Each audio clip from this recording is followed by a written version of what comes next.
The NFL regular season is wrapping up, but there's still time to get in on the action with FanDuel, America's #1 sportsbook. Right now, new customers get $150 in bonus bets guaranteed when you place a $5 bet. That's $150 in bonus bets, win or lose. The app is so easy to use, and there are so many different ways to bet, like live same-game parlays. Find bets in the new Explore tab. Make a parlay in the Parlay Hub, the best way to find popular parlays, and more. So visit FanDuel.com/247 and make your first bet a layup. FanDuel, official partner of the NFL.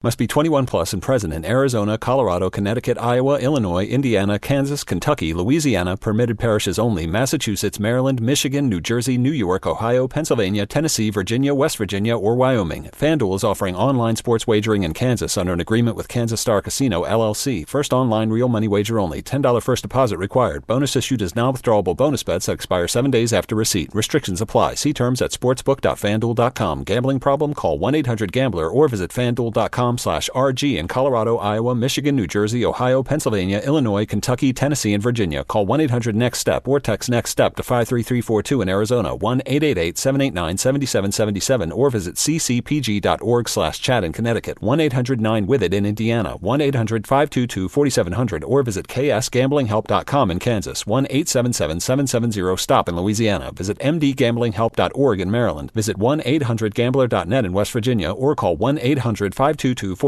in Wyoming. Hope is here. Visit gamblinghelplinema.org or call 800-327-5050 for 24/7 support in Massachusetts, or call 1-877-8-HOPE-NY or text HOPE-NY in New York, or visit oasas.ny.gov/gambling. Standard text messaging rates apply. Sports betting is void in Georgia, Hawaii, Utah, and other states where prohibited. With Blue Link Plus, you can access your Hyundai Tucson Limited remotely. Doors unlocked, temperature set, lost car found. There it is. Get complimentary class-leading Blue Link Plus. Call 562-314-4603 for complete details.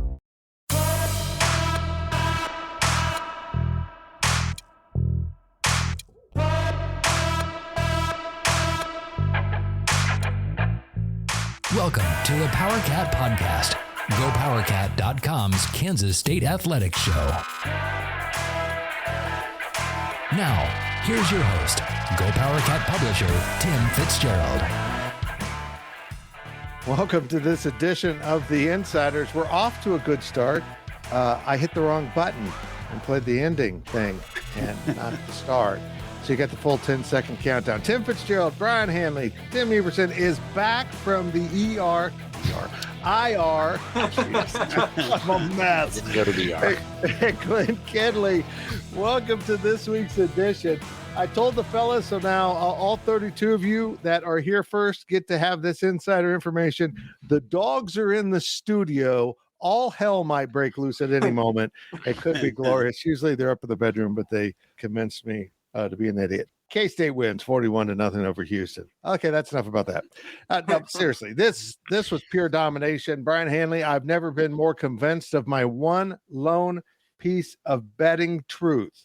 When that warm weather team comes north for the first time and hits that cold air, they don't want to play. And Houston did not want to play. No, they didn't want to play. Heck, I didn't realize it. I started looking at the schedule. I thought that the announcer was dead wrong. So I looked it up. It was the first time they'd even been out of Texas to play a game this year. I'm like, crazy. Come on, what are we doing? They didn't want to play, but more than that, K-State is just that much better than Houston too. Yeah. They whipped them on all phases, just absolutely whipped them from coaching to offense, defense. It was just an absolute demolition. I think a big key was holding Tim Everson out of media opportunities last week. They didn't see him coming. They also didn't see Cooper Beebe coming, or Will Howard, or DJ Giddens, or Phillip Brooks. Tim, it was impressive how dominating K-State was. The physicality on both sides, you could tell, just made Houston curl up into a little ball. I mean, you could tell. I mean, really, just in K-State's second drive, I think was when it just kind of broke them, and then it was just a long wait until the end of the game. But I mean, just all around, exactly the kind of performance that they were wanting. Glenn, should we apologize to the entire city of Houston or just the campus? Well, maybe both. The thing is that I was most impressed by was K-State's defense the last couple of weeks. I mean, don't get me wrong, they've combined for 83 points, but you can make the argument that TCU and Houston don't have very good defenses, but their offenses are actually pretty solid. Yeah. And K-State allowed 3 points combined. The defense is firing on all cylinders right now. I don't know if there is a group that has come further than K-State's secondary. Jacob Parrish looks really good. Keenan Garber he looks night and day from 2 or 3 weeks ago. Yes. He looks a lot better. Marquise Siegel is playing, I think Kleiman said it, on all conference level, and I don't know that he's wrong the last couple of weeks at least. He's flying around the field. K-State's defense has been phenomenal, and you combine that with a quarterback who seemingly has his confidence back after a couple solid weeks, and it's a recipe that is certainly working. And Kleiman mentioned it, I think, last week in his press conference. Momentum is a real thing, and when you have it, it's tough to slow down, and when you don't have it, it's tough to get back. They got so much momentum right now. I don't know that they could have more. Last year, we saw these 2 dominant wins. It was against Oklahoma State and against Baylor, but they didn't come in back-to-back weeks. You do that in back-to-back weeks, these guys got to be thinking they can take on hell with a squirt gun, is the old saying. They got to be thinking they're as confident as anybody right now. That's a good. I got to write that down. Yeah, look, they are playing really well. In fact, I can't point to one thing right now that I find troubling about this team. I still want to see more from the return game.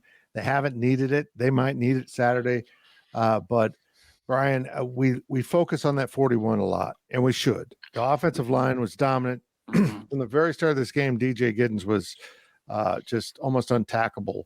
Tackleable. They couldn't tackle him. And Will Howard was in the zone. But that defense is playing spectacular football right now. They've cleaned up the explosives. They're great in coverage. They're getting pressure. They're Joe Klanderman is just keeping the offensive coordinator of the other team guessing. He didn't know what's coming. It's really impressive how this team is really playing complementary football. Yeah, absolutely. And Glenn hit it right on the head. I think it's the secondary has come along so far since Oklahoma State, and it's just getting out on the field. The guys aren't scared now. They played scared against Oklahoma State. They're just not playing scared. They're like, look, if you're going to throw the ball over my head, throw it over my head. I think I've got enough ability to keep you from doing that, but that's going to be your opportunity. You're not going to get these little short slant route. I'm just not going to give that to you anymore. No. And they are taking it away, and it's aggressive football, which is what I think that's what a lot of people are just looking for is like, hey, stop giving this easy stuff because they'll take it. Offenses are too good in college football. They'll just keep taking it all the way down the field. K-State has eliminated that. They're pressuring on non-pressure downs, 2nd and 5, 2nd and 6. They're bringing tons of pressure and either getting a sack, getting throwaways. It's just what you said, Fitz. They're mixing it up on defense, and it's a better brand of football. I think it's a brand of football that K-State needs to continue and needs to play to be successful. Tim, Houston never got in the red zone. They had 12 possessions. 5 of them ended in K-State territory. The farthest in was 44-yard line, except for the one possession, the Avery Johnson fumble, where they took over at the K-State 26, marched it backwards to the 28, and then missed a field goal. That was it. And you know what? You look back at the course of this game, when Houston got the ball to the K-State 44 on its first drive, when it was in like 4th and 6, 8, whatever it was, they should have gone right there. And maybe that changes a lot of the game, but they didn't. They punted, and K-State went down and scored again. And I feel like this game was over. Yeah, and a lot of that being over is those first 2 super long offensive drives that K-State had. I mean, it just drained the life out of the Houston sideline. Like 15 plays and 12 plays, I think like a total of over 10 minutes between the two. I think a little more than that, actually. I mean, just absolutely. And then it kept the defense fresh. Yeah. I mean, look, they were ready to go. If anything, they were on the sideline so much that they maybe were not, maybe wouldn't have been in the flow of the game. But it was impressive. I mean, they had the perfect game plan for them, and they executed it perfectly, and it just it made a non-factor on all fronts. It was tactical is what it was, Tim. Mm-hmm. It felt like as much as them scoring on those drives was, like you said, the time they took to do it. We saw it to start the third quarter last week against TCU. It was like, okay, maybe TCU gets some momentum out of the break. No way, because K-State put together like a what felt like an 8-minute drive that used the whole third quarter. And I know it wasn't actually that long, but it felt like in this game, K-State said, well, why wait until the third quarter? Let's just do that right away. It was just a slow and painful death for the Cougars in Manhattan. And on both sides of the ball, Joe Klanderman and Colin Klein, I know it sounds like coach speak, but they had great game plans. No, they really did. A reminder that please hit that thumbs up if you're enjoying the video. Help us spread the algorithm a little bit. Just like it's like Halloween candy. Get that algorithm out there. The kids love it. Just actually, when the kids come to the door, say, "Here's some of Fitz's algorithm." They'll love it. They'll really love that. Here's some insiders. Yeah, exactly. It's from the insiders. Excuse me. It's also leave some comments over there. Leave your comments. We're going to get to them in a little bit. Usually in the second half, we love those comments, but I did want to bring this one up right here. Brian. Is Cooper Beebe a wanted man? Is the law enforcement looking for him for attempted murder? Because he knocked a Houston guy all the way back out the Gulf Coast.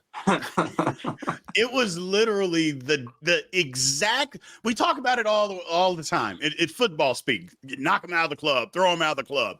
That was literally the definition of throwing somebody out of the club. Just absolute.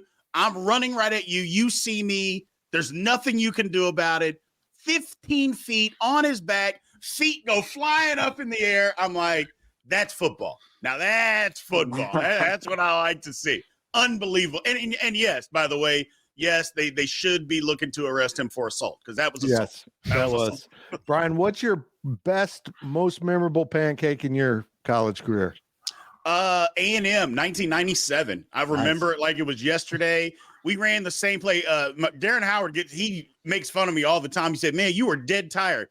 You know how Coach Snyder, if a play worked, he would run it and run it and run it. And we ran. It was 52 blanco. I'm pulling around, and we must have run this thing 5 times in a row. And the last time before we got in the end zone, I'm like, I am dead tired. Well, we did it again, and I'm like, oh my goodness. Well, this time. I remember it wasn't Dat Win. It was Holdman. Can't remember. Warwick Holdman, I think it was his name. And he slipped. And I'm like, yes. And I just dove right on top of him.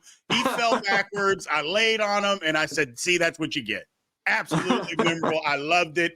But in 1997 against Texas A&M, I'll never forget it. Never forget it. And I wanted to say, too, on BB, I think blocks like that probably happen more often than we realize with him. I think a lot of the time it's not right in front of the camera and it's not right next to the ball carrier. I think BB pancakes guys pretty regularly, but that one was right next to DJ Giddens when he had the football, so everyone saw it on national television, but those probably happen 5 or 6 times a game. They're just maybe not that hilarious to watch over and over and over. That poor guy. Tim Everson, I know you're not a doctor, but is that guy ever going to have children? Or will they, if he does have children, will they just be embarrassed that that's their father that got beat up on national TV? I mean, I don't want to, scoop anybody, but I'm talking to my Houston sources. He has entered the witness protection program. He will be living a different life. He's actually going to be a soccer player down in Argentina. So he's going to. Yeah, that I feel thoughts and prayers to that player. The funniest thing about it was that there was a flag on the play on the defense, and I think because he ran him over so much, the K-State players were like, dang, that touchdown's getting called back for a flag. And they're like, well, wait, he didn't do anything wrong. Oh, it was on the defense. But they just thought that the referee just saw it and said, that was so mean, I'm throwing a flag. Quit being a bully. Yeah. Then he finished the night. 15 yards on the play, bullying. Then he finished the night in Aggieville. It was, Tuesday Halloweens in Aggieville are epic because you get the Saturday night, the big one, everyone goes out, and then you get the Sunday leftover, and then you get the Monday, hey, tomorrow's Halloween, and then Tuesday night you get Halloween. Cooper Beebe was Nacho Libre. Without a shirt on, may I add, in 30-some degrees. That's a damn offensive lineman. Yes. I'd like to be able to say that my Halloween, my senior year, ended up that way, but it didn't end up that way. It's not for the FCC airwaves. I don't remember a lot of it. It was bad. It was a bad night. It was a bad night. Just a bad night. Too much candy. Too much candy. That's right. It was too much candy. We've Too much candy. Guys, in all seriousness, this team's playing really good football. And somewhere in here we have another one. I'll bring it up now since the fans are doing a great job of giving me questions to ask. Are the Cats really this good or catching teams at the right time? Look, I mean, is it the right time to catch TCU when they're coming off a big win, or Houston when they're coming off an incredible win, an off week, and then challenging Texas? You can make the argument that yes, maybe they had a letdown, but I think K-State's causing those letdowns, Brian. I think they're just coming out, punching teams in the jaw, and when they try to respond, they punch them again. And it's I'm using metaphors, but they're hopping up 14-0 on teams pretty quick. Yeah, I mean, it's like you said. I think two things can be true. Number one, so I think it's probably they're catching them at the right time. I think K-State has a whole lot to do with that and what they are doing. Look. You're not shutting teams out in college football unless you're playing well. I don't care what happened the week before. You're just not doing that in Power 5 football. You're not shutting teams out. You're not catching somebody who the week before scored 40-plus points and shutting them down to 3 points. Not in big-time football. That just doesn't happen. It just doesn't. So, yes, they may have caught them at the right time, but K-State has a heck of a lot to do with that, man. The way they're playing football, they're just getting after these teams. They're getting after them. And that's what we've been looking for. Not to mention, to go back to this, K-State's really good. Mm-hmm. I know we had the 2 slip-ups. Turns out, like we said, Missouri's a pretty good football team. Yeah. Oklahoma State doesn't seem like they're as bad as what we thought. Yeah. K-State's really good. Keep that in mind. Mm-hmm. But Kansas State, Tim Everson, the last 10 quarters, 5 halves, basically 103-3. What?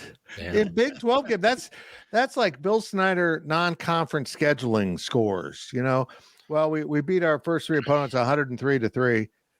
We're really pissed off about that 3. But this is impressive to watch. This is pure domination right now. The K-State Wildcats are a system that they're just falling into and grinding. Yeah, I mean, I think that this is this is kind of North Dakota State level dominance defensively. This is kind of what they were known for when Kleinman was there. They've dropped off a little bit this year, weirdly, but this is kind of getting back into old K-State defense, and I saw a couple guys out there throwing up the mob sign, so they're feeling it. I mean, they are. The confidence cannot be higher right now, which is it's super exciting to watch. Yeah, Glenn. We do talk about Cooper Beebe a lot, and he is special, but this entire offensive line is taking people to the woodshed. I mean, Aiden Gillum is playing at the next level. We talked about Carver Willis last week, but now this week they really rotated all 7 guys in, and they were fresh and fierce. And man, when you got a good offensive line, life is easy. Yeah, Christian Duffy was in there. He's back. KT Levison looks really good. Hadley Panzer, the list goes on. They got a bunch of them, so they use that. You said they can keep them fresh, and they're all. Yeah, we talk about Beebe, but they're all blocking really, really well. I think probably as a defensive lineman, I don't know. I never played D-line, but I think probably you think, okay, Beebe's not blocking me. Thank goodness. And then Hadley Panzer runs you over, or Hayden Gillum snaps the ball and then flattens you. So, yeah, I made the joke, I think, in our first week of the show that I could run for 2 or 3 yards of carry behind this offensive line because they're going to be that good. And although that was a joke, it's true what you said, Fitz. When your O-line is that good, it can make everybody look good. Your quarterback has more time, and then he looks like a superstar. Your running backs have huge holes to run through, right? It makes everybody look better when you have space to run or you have time to throw, and they've been phenomenal. I think the last 2 or 3 weeks, this is what we thought we were getting in the offensive line preseason. They didn't get there right away, but if they can stay at this level, boy, they're gonna be tough to beat. DJ Giddens, 13 carries in this game, averaged 7.5 yards a carry. And Brien, to go with that offensive line play, he makes everyone miss that first tackle. I don't care if you've got him squared up, you're going to have problems getting him down. He just runs through you, past you, around you. His patience as a running back is incredible to watch because he does have a pretty good gear when he opens it up, but a lot of those carries, he's literally just sifting through the defense, reading blocks as he goes. It is beautiful to watch. Yeah, the evolution of him changing or transforming into a running back from last year to this year is absolutely incredible. Last year, he was in the game. I thought he ran really hard, but it didn't look like he really knew how to be a running back. He was still doing high schoolish type of things. Yeah. This year, he's a totally different guy. He understands how to set up blocks, understands when he needs to be patient, understands when, you know what, this is it. Let's just get the two, and then that's all we're going to get on this down. He can stiff arm people, elude people. I mean, especially his elusiveness from last year to this year. He doesn't even look like the same person. So I just think he is just so much better as a running back. But a lot of that, too, you could say he's got a guy that plays next to him that can do all these things. Like, look, why not pick up some of the stuff that Trayshawn Ward is putting down? Pick up some of that stuff, man, and work together. Yeah. You know, there's nothing wrong with that. Yes, they're trying to be in competition, and one wants to outdo the other. I think they both just want to win, number one, and they want to see each other do well. But why wouldn't I pick up what this other guy does? If he does it better than me, add that to my game, man. That's just part of being a good football player. I think he's special. I really do. Tim, we talk about the good game Will Howard had, 15-17. Come on, Will. You were almost perfect. Why aren't you perfect, Will? 2 touchdowns, a long of 40. K-State didn't do this with big plays typically. They did it with, prolonged drives. But that 40-yarder was to Phillip Brooks. He was targeted 5 times, made 5 catches, was available, was open, was on point. This was Phillip Brooks's best game that I remember. Yeah, by far, this season at least. I mean, they needed that leadership because of injury, because of whatever. It feels like they're now starting to kind of get some newer guys in that are into the wide receiver rotation, that are catching the ball, that are getting open, and when you do that, that allows someone that maybe caused a little bit more attention, like Phillip Brooks. It gives him more opportunities, gets him open more, and then that it's been good to see because that's been so frustrating this season to see just the lack of consistency. And now that guys like Jace Brown are getting in there a little bit more, they're working on a couple more tight ends that are starting to kind of get things going. Obviously, the wide receivers are doing what they're doing. They still don't have that number one guy, that top end guy, but they at least have consistency, which you can work with that. You can work with consistency. And I think Phillip Brooks needed this. Oh yeah, I think Phillip Brooks needed this. I was the first to say I believe it was after the Oklahoma State game.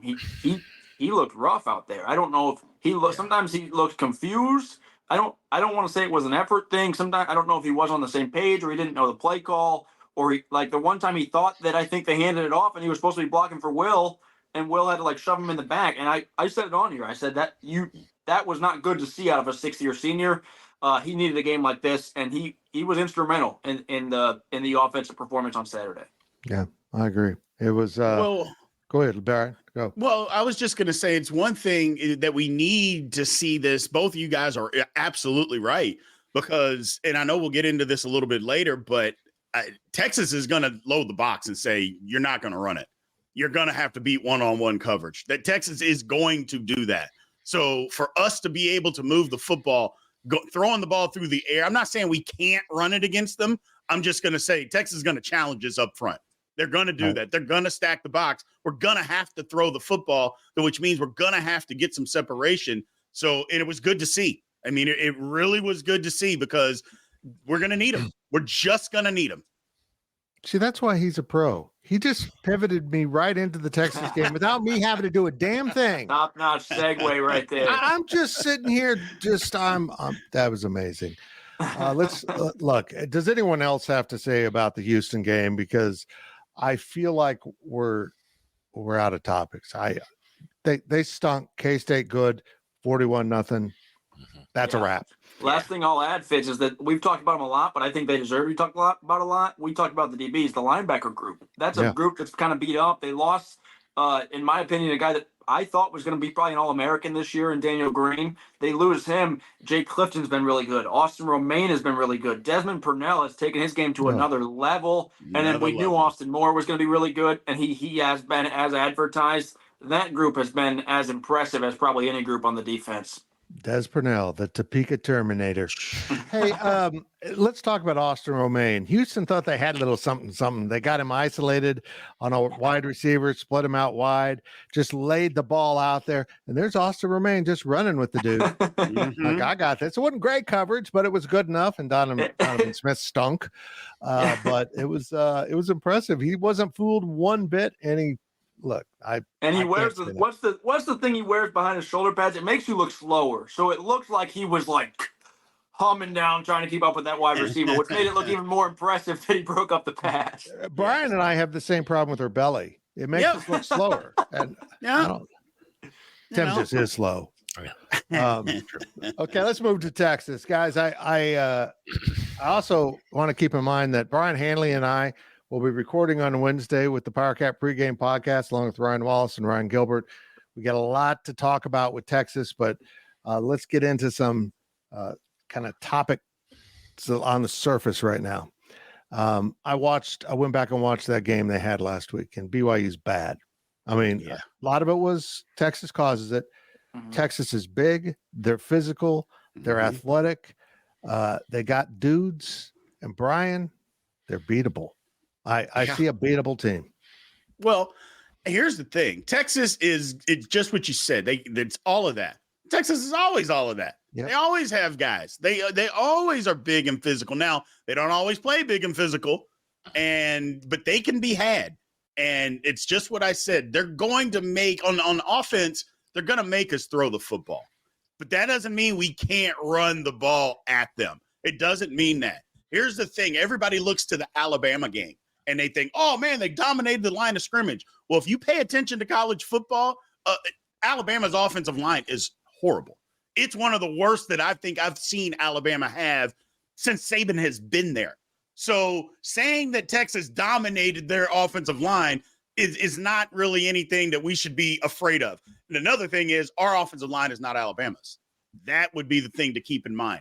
Our offensive line is very, very good. Right, go ahead. I'm sorry. What is this K-State line ready for that challenge? I think they are. They absolutely are. And this is maybe what they've been building up to the last couple of weeks, just getting in stride for the simple fact. Look, here it is. Everything that we talked about, and I applaud you, Tim, because you brought it up after the Oklahoma State game. Everything is still in front of us. Well, we're here. We are literally here. And this is what we've all been building up to go to Austin and win this football game. And it's going to be physical, but at the offensive side of the ball, we just have to be the more physical team. And I think we can be the more physical team. You got to have a good plan. Don't get me wrong. We got to have a good plan. But I think we are the more physical team. We can go to Texas and win. There are holes in that Texas foot. We saw OU take advantage of those holes, and OU's not very good. Let's just be honest. OU's not very good. They're not. We'll get to them in the second half. Yeah. I got plenty to say about that game. Plenty. But Tim, this is a huge opportunity. K-State was 6-2 and 4-1 at this point last year.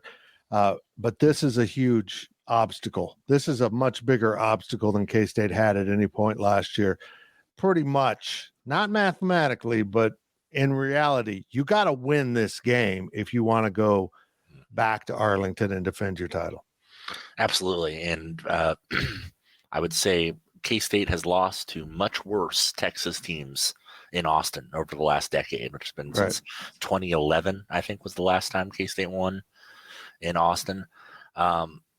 It's going to be tough. It's going to be tough. It helps a little bit that they're not going to have Quinn Ewers. That's going to be helpful. I think the Malik Murphy, is that his name? Yeah, is that correct? He's talented. They like him a lot. Obviously, they like him more than Arch Manning as a freshman, which is interesting that Avery has played as much and Arch Manning can't make the field. Texas, intriguing. But I don't think that he is seen. The pressure that BYU brought is not going to be the same as the pressure that the K-State defense is going to bring. And I think that that's going to be a whole different deal for him to kind of deal with. But it'll be tough. It'll be the toughest game of the season by far. But I think the confidence level has never been higher for this team. So we'll see. And they got a game under him. That honestly is nice that you got Murphy in there last week, so K-State has some film on him. Look what happened with TCU. They had the freshman quarterback get in there, and he balled out. He was the Big 12 Offensive Player of the Week, and then the next week they came to Manhattan and scored 3 points. K-State only had about one game of film on him, but that was enough. I think that's crucial. Had Ewers just gotten hurt this past week and K-State's working with nothing on Malik Murphy, that's a different story than saying, okay, here's what he did against BYU. And like you said, I think K-State's defense is better than BYU's. I was really interested in the fact that the broadcast crew kept saying they plan on putting Arch Manning in for a few series. Malik Murphy knows that. That's part of the plan. And then they never did it. And I think the reason why they never did it is they got into that game and realized we need to give him every snap possible because he's not ready. They leaned on their running game. Their running game is awesome. That offensive line has been is very good. It hasn't been as good as last year, but they've got an upside that's enormous. So they just kind of ran the ball with him and let him take some snaps and kept him in safe plays. I wasn't impressed. I wasn't overwhelmed. They kept saying what a great arm he has, and I saw a lot of balls just floating out there. Tons of them. He seemed indecisive and not wanting to make a mistake. And when you start just floating the ball out there to try to lay it in someone's hands, you're going to make a mistake. Correct. And some of that was, I would guess, nerves. Right. First time playing, first time out there, a little nervous, doesn't want to make a mistake. Here's the chatter about over his shoulder. But one quick side note, Arch Manning isn't on the field because Arch Manning isn't very good. No. I'll just throw that out there right now. Arch Manning is just not very good. But that's a side note. But yeah, their offensive line is what they're going to lean on. That running game is very good at Texas. So it's going to be important for K-State to be gap sound, to bring run pressure whenever they have the opportunity. And more importantly than anything else, tackle. Got to tackle. Because that running back, he can run that football, man. They just can't. Yeah, I'd like to congratulate Texas on winning that recruiting battle for Arch Manning. It's kind of like having a war for a desert. And after you win, you're like, well, what the hell do I do with this? Nothing going on here. Build Las Vegas, I guess. Tim, this is just an enormous opportunity for K-State. It's one of those moments that feels so opportune for K-State that it makes me worry, man. It does. I just hope K-State comes out and just does what they've been doing and don't get outside of themselves. They have it all in front of them here. They beat Texas, Oklahoma, and Oklahoma State have to play each other. That eliminates one of them. K-State has to play Iowa State. That'll take care of that, and KU. It is the path to return to Arlington is right there, and it's clear as day. And that is terrifying. That is a scary, scary proposition. Glenn, after all of this talk from us and the national media about Oklahoma, Texas, they're going to be playing for the Big 12 title in their last year. We're two different outcomes on Saturday. K-State winning at Texas, Oklahoma State beating Oklahoma in Stillwater, where K-State, Oklahoma State will be in the driver's seat for the Big 12 championship. that would be incredible for this conference. I'm sure K-State, by the way, would love nothing more than another shot at Oklahoma State. That's a game they feel like they absolutely should have won. But yeah, I think given the Jayhawks win over the weekend and then K-State's opportunity in Austin this weekend, I would like to say, we could look back and say, where were you when the two schools from Kansas saved the Big 12, right? Oklahoma and Texas thought they were going to sail in. And then Lance Leipold and Chris Kleiman said, not so fast. But no, I mean, yeah, it's an incredible opportunity. My biggest concern, I guess, is just that K-State hasn't been great on the road. The last 2 weeks they've been absolutely dominant, like we said, but they're 1-2 on the road this year. They did win their last road game in Lubbock, but they just didn't play great against Missouri, and obviously not against Oklahoma State. I hope that they're confident enough right now that that's not even a factor. Oh, we're on the road. I think it's a really confident group right now, but they're going to have to. We've seen guys play really good. They're going to have to play even better. Texas is just so talented. Yep. I mentioned Keenan Garber was really good. He's going to have to be even better. Jacob Parrish was really, really good. All these guys have to take their game to another level because Texas is so talented, and they just don't need much. I think they're going to make K-State pay if they make mistakes. I don't think K-State's going to get away with many mistakes. Let me put it that way. So they're going to have to bring their A game. I think it's I'm stating the obvious, and it sounds overly simple, but it's going to be two really good football teams, I think, going at it. Oh, it will be. Oh, Glenn just died. No, he didn't. No, he's back. Oh my gosh. I thought, oh. I said two really good football teams, and they said, Glenn, that was just not exciting enough. You're kicked out. You're watching The Insiders, brought to you by GoPowercat.com. We've gone really long in this first half. We need to take a break here, but our producer, Tom Terrible, reminds you to like and subscribe if you're not done so. And remember to head to the Fridge Wholesale Liquor for your adult beverage needs.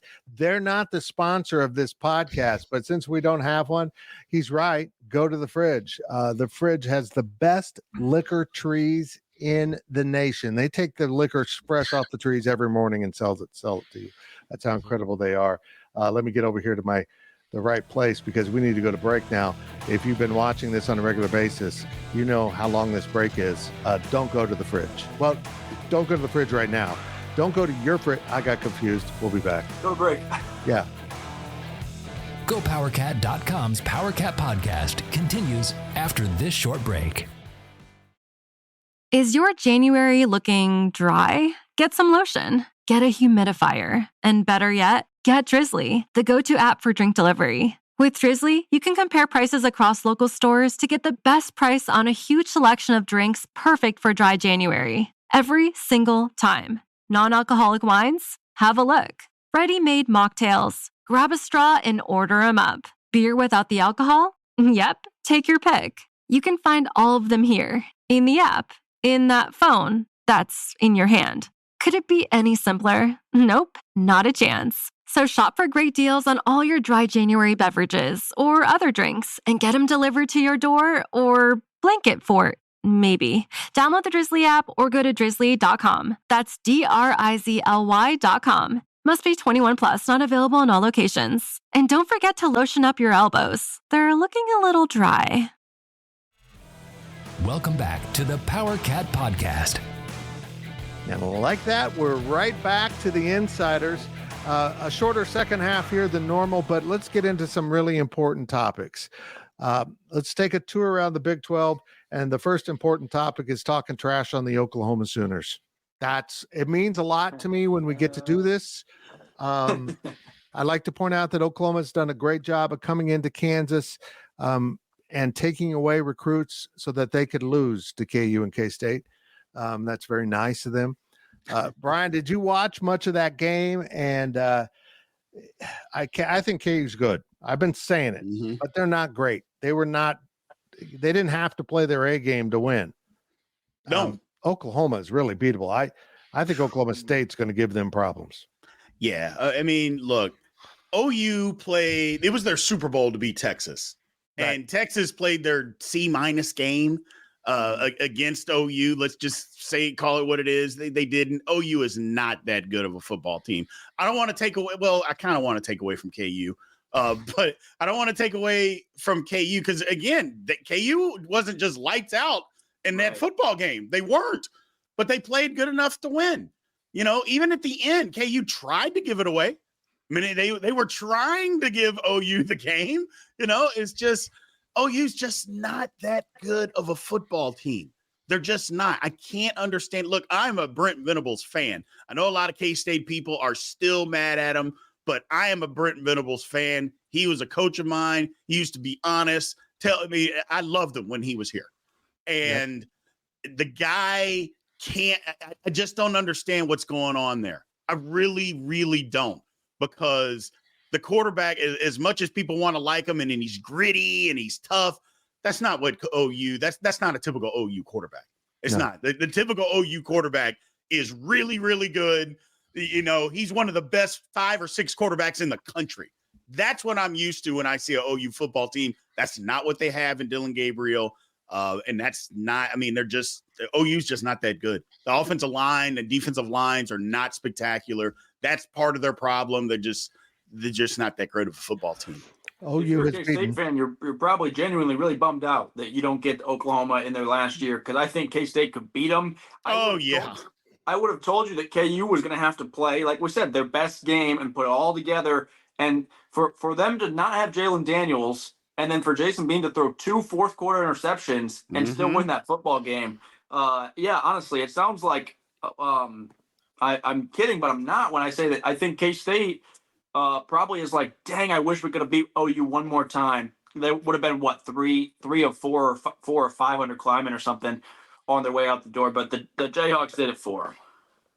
Yeah, look, guys, let's review what Oklahoma's accomplished this season. They beat Arkansas State 73-0. I mean, when you win by that much, you're trying to make yourself feel pretty good. SMU, they beat them 28-11. SMU's not bad. Tulsa's not great, 66-17. Then they beat Cincinnati. They beat Iowa State, which has turned out to be a pretty decent football team. They beat Texas. And then they beat UCF, and then they lost to Kansas. UCF and Cincinnati are 0-10 in this conference, and they're just not very good. This Oklahoma State game might be their last threat. They've got West Virginia coming in the following week. I don't think West Virginia is that good, even though the record shows they are pretty decent. Then you go to BYU and play TCU. I just mentioned Tim Everson that it might be working out where if there's Oklahoma State and K-State win this weekend, they could meet in the Big 12 championship. But if Oklahoma wins that game, they're going to be in the Big 12 championship unless they just stumble over someone.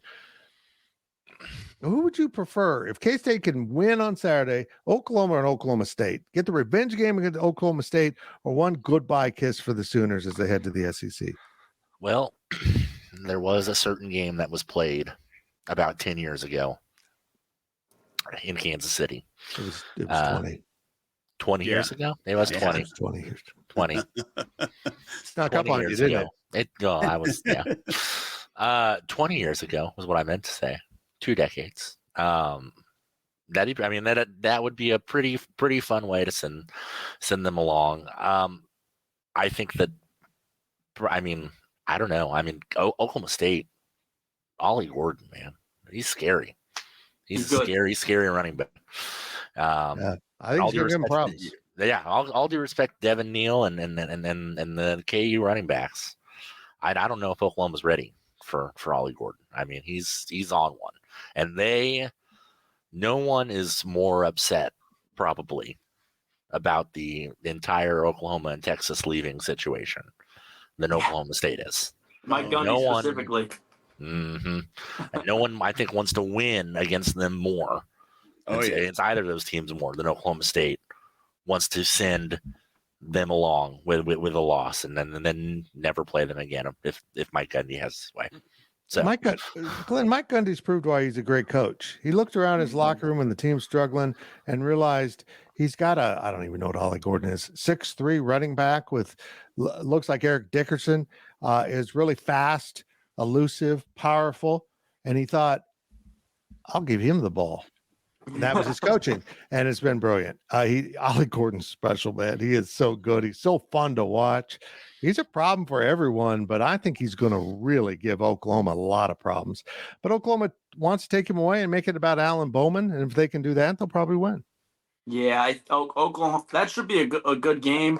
I would tell you this when it relates to your question about who would K-State rather see in the Big 12 championship. I think Oklahoma is probably the better team. I know that K-State would love to send Oklahoma off to the SEC with a loss, but I know that K-State would love to get that rematch with Oklahoma State. That's one that I without them saying it, I just know they feel like they should have won. Yeah. They feel like they were by far the better team, and they feel like they beat themselves more than Oklahoma State beat themselves. Either one would be an exciting matchup, but we're getting ahead of ourselves now because it all starts with winning in Austin this weekend. If you don't do that, you're probably behind the 8 ball on ending up in Arlington. Yeah, exactly. I was about to say the same thing. All you got to do to make this a problem or make this a question worth answering is just win at Texas. Yep. Which used to be something K-State did, Brian, but I think Texas got sick of losing to K-State and about 5-6 years ago said, hey, we've been circling the wrong game. I don't know what other game besides Oklahoma they were circling, but they've circled K-State.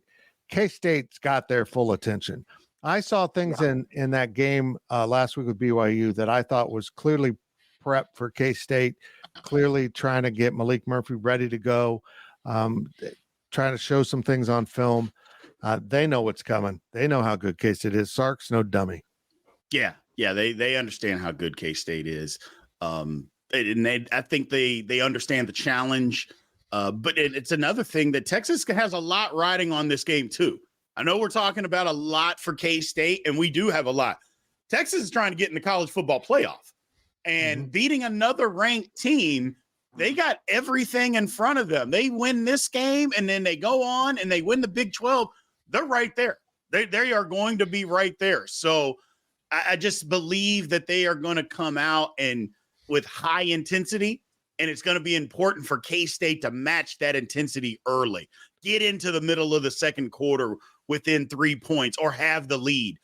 Put some real game pressure on Malik Murphy. That's my thing. That's what I've been saying about Brock Purdy with the 49ers all along. Put some real game pressure. Well, we'll see what's happening with him. He's falling completely apart. You put some real game pressure on Malik Murphy. Hey, K-State's up 3 points, 4 points in the middle of the third quarter. Yeah. How do you respond to that when you can't run the football? When you think that all you can do is run the football, and K-State said, no, you're going to have to throw it to beat us. What's going to happen? I'm excited to see that right there, because if K-State can do that and put some real game pressure, that's where I think the game is won, because K-State has decided, Texas, you're not running it. Make this guy beat us throwing the football, and I don't think he can. Glenn, he brought up something because he's a pro, that K-State's back in the rankings at 25. Kansas is what, 22? Yeah. Oklahoma State, oddly, isn't in the rankings despite beating those two teams and not losing to anyone since beating those two teams. Go wrap your mind around that. But Matthew Hasselhorst asked this question. K-State started at top 15, loses to two teams to top 20 and number 26. Every win's a blowout, and the K-State's still 25, aggravating. Is it worth worrying about? Or I kind of feel like K-State's still getting punished for 2 bad losses that have turned into good losses, but the voters are too dumb to realize they're not bad losses now. I think you're partially right about that. I also think, given what Kansas and their rankings did over the weekend, we're learning that the voters value a big win. They value you beating a top 10 team by 3 or 5 more than they value you beating maybe a team towards the bottom of your conference by 90, right? So I think unless you're K-State, K-State doesn't necessarily have a huge win. They have a chance to get it this weekend, and they'll I bet they'll be definitely top 20. What, am I crazy to say top 15 if they win this weekend? But the K-State doesn't have a win over. Do they have a win over a top 25 team? Nope. So that's probably part of it. Well, part of it's the disrespect when they lost to Missouri. There were 15 in the country. We lose on a 61-yard field goal on the road. And we not just fall out of the rankings. I think we only got like 2 or 3 votes to be in the AP top 25. How does that even happen? I mean, you wouldn't hear anything like that happening now. And now, how does that even happen? No, it was crazy, unbelievable. If he misses that 61-yarder, K-State probably maybe goes from like 15 to 12, but he makes a 61-yarder and they go from 15 to unranked. That was goofy, but yeah, I was going to say, actually, relating to the rankings, almost, I don't know if it would have been better if they were unranked this week, or maybe we need to pitch in and say some really bad things about them. These guys seem to perform better when nobody believes in them, when everybody counts them out, when people are saying, oh, they can't even beat Oklahoma State, oh, they lost to Missouri. Like, these guys play really, really good when people don't think they can. And so I don't know if one of you guys wants to take on that role of maybe saying Cooper Beebe. I don't even think Cooper Beebe can block anybody. He's average. Totally average. I mean, I get what you're saying, Glenn. You're 100% right, but there won't be a national pundit anywhere in this country that picks K-State to win this football game. Nope. There won't be not one person that picks K-State to win this football game. So that should be all the motivation that those guys need right there. Right. Plenty of that. Also, you know, K-State was an 18-point favorite going into last Saturday and won by 41. So I mean, there you go. They'll be fine. Okay, before we wrap up shop here, go ahead, Glenn. Go. I was going to say, is Tim staying out of the media availability since it worked so well last week? I thought they talk about blocking out the outside noise. I thought maybe Tim that was. I am the outside noise. Hey, I was there for TCU, so you know you can't until there's a real pattern. I wonder if I can get down to Thread and get my "I am the outside noise" T-shirt printed out for them to wear at tomorrow's press conference. I don't know if I have enough energy to bother with that. Hey, I'm going to roll a couple hand grenades in to hear your responses. But has Avery Johnson been the best thing to happen to Will Howard?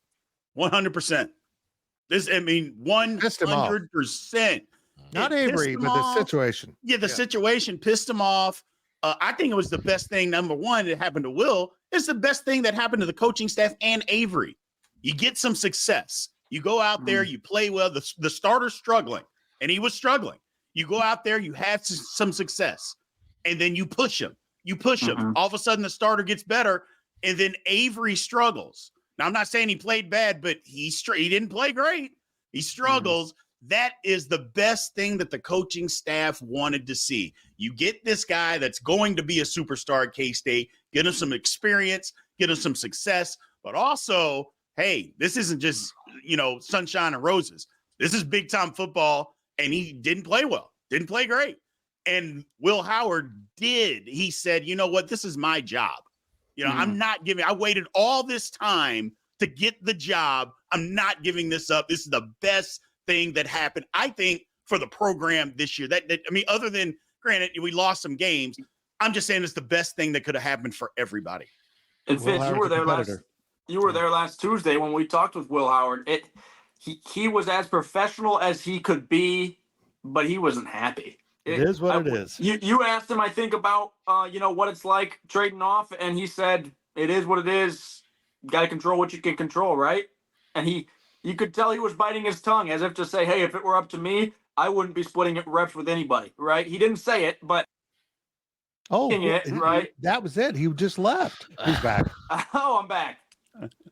But yeah, he didn't say it, but he was thinking it. And he played really well on Saturday. I mean, I think this is Will Howard wants this. He wants it for K-State. We know that. He's the team player, and I'm not saying he's not. Let's be very clear about that.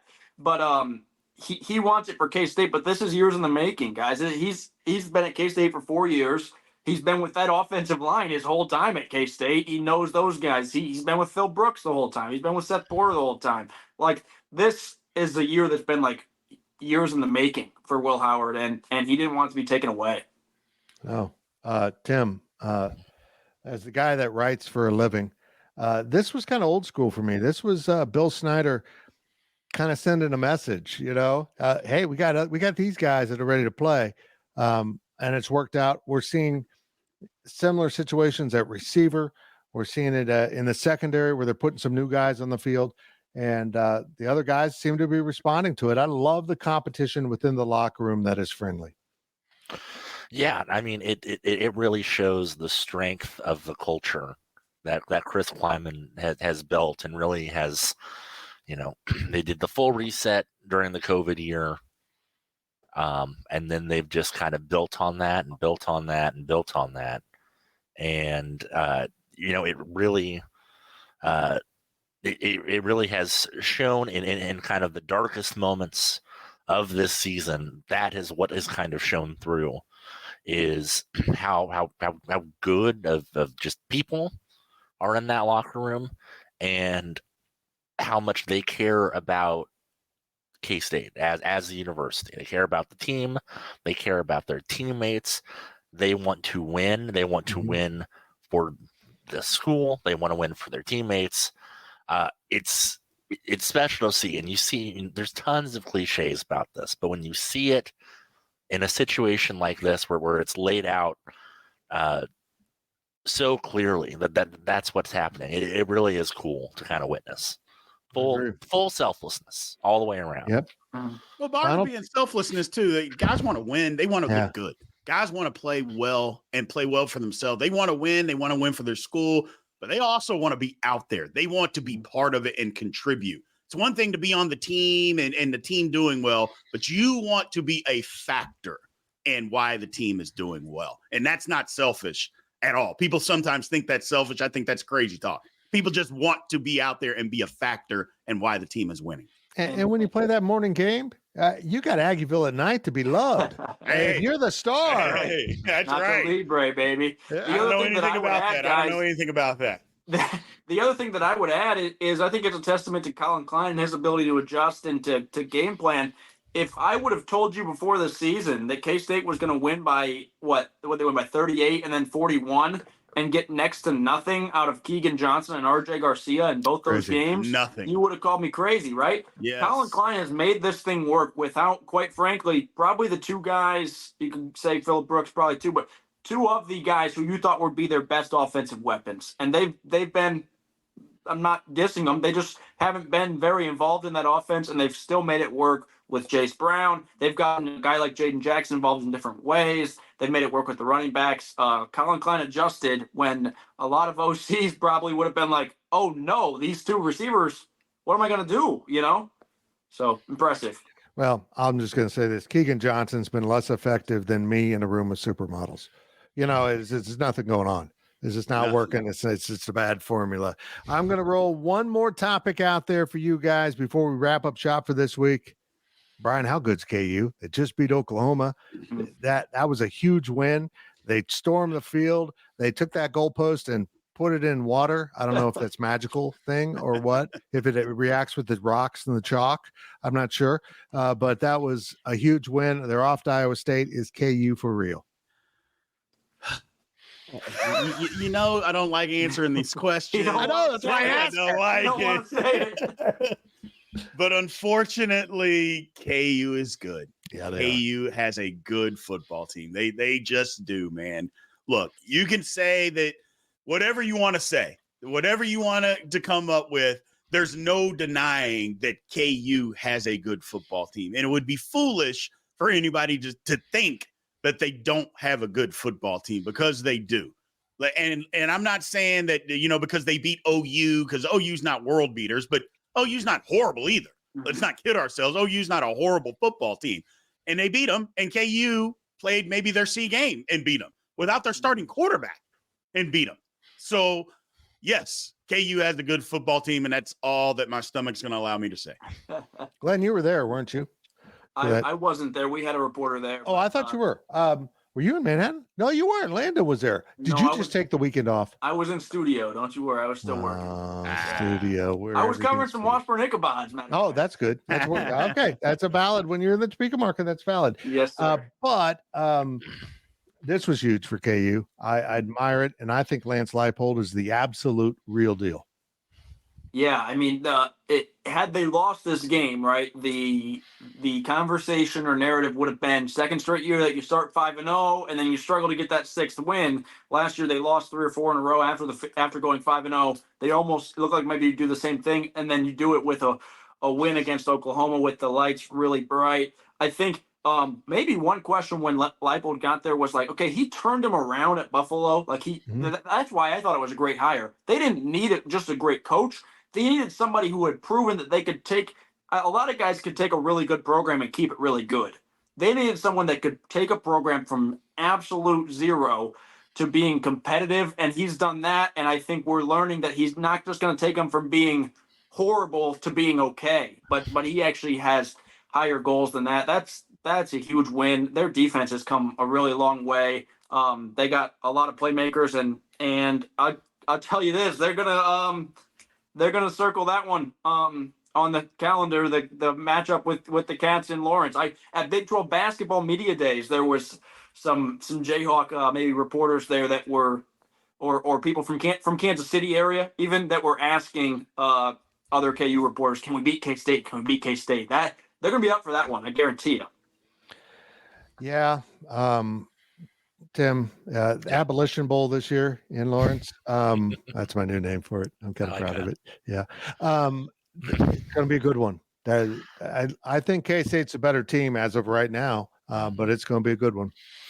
It's going to be tough. It's going to be, I mean, it may be the first time since, I'm trying to remember, because I had looked this up last year because it was possibly going to be in play, and then KU started to lose. But the first time that both teams have played ranked since like 1996, I think. Wow. Yeah. Somewhere in that range. That was a K-State blowout.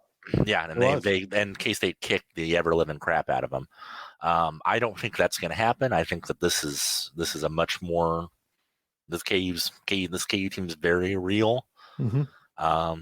And let's be perfectly honest here. This is, this last stretch of games is all part of a long and very important audition process for Lance Leipold and for Michigan State. Okay. Michigan State head coach Lance Leipold, and just went there, didn't he? They're not going to like that. They're not going to like that. Michigan State Spartan quarterback Jalen Daniels. Oh my God, it's relentless. Okay, I'm going to get emails, Tim. I know. Can we just say for anyone listening on the podcast, that was Tim Everson, Manhattan Mercury, that said that. Glenn Kinley did not say that. Glenn texted me all of that earlier today. I need to make him a second T-shirt at Thread. Blame Tim. That'd be the second T-shirt. He is the outside noise. He is. He's the outside noise on the insiders. Hey, okay, let's wrap it up real quick with one word answers. It's an easy question. Does K-State win at Texas, Brien Hanley? Yes. Oh, pretty definitive. Mr. Tim. Yeah. Len. Yeah. It's so hard to say no.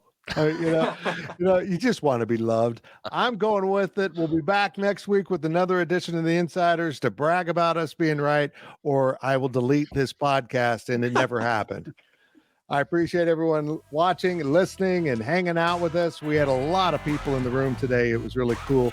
Make sure you're liking the video. Make sure you're following the channel, and make sure you come back next week for another edition of the Insiders. Thank you for listening to the PowerCat Podcast. Make sure you're subscribing to our show at Apple, Spotify, Amazon, or wherever you get your podcasts.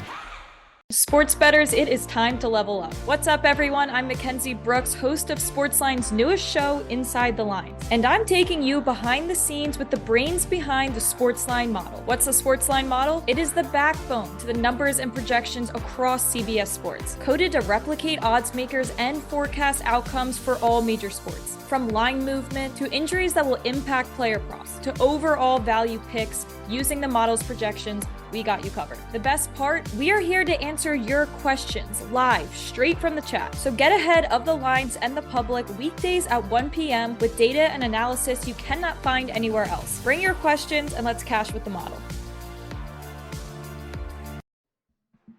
Call It What You Want is a brand new podcast part of the CBS Sports Golazo Network, covering every angle of the United States men's national team. I'm Jimmy Conrad, and I'll be joining Jesse Marsh and Charlie Davies every week for a passionate, informed, and unapologetic conversation about all things U.S. men's national team, like tactics, American players home and abroad, match previews and recaps, interviews, and more. As our boys get set to compete for hardware in the CONCACAF Nations League Finals, the Olympics, and the Copa America in 2024. Call It What You Want will be along for the ride to provide expert analysis and unfiltered opinions, so fasten your seatbelts. And don't forget to download and follow on the Odyssey app or wherever you get your podcasts.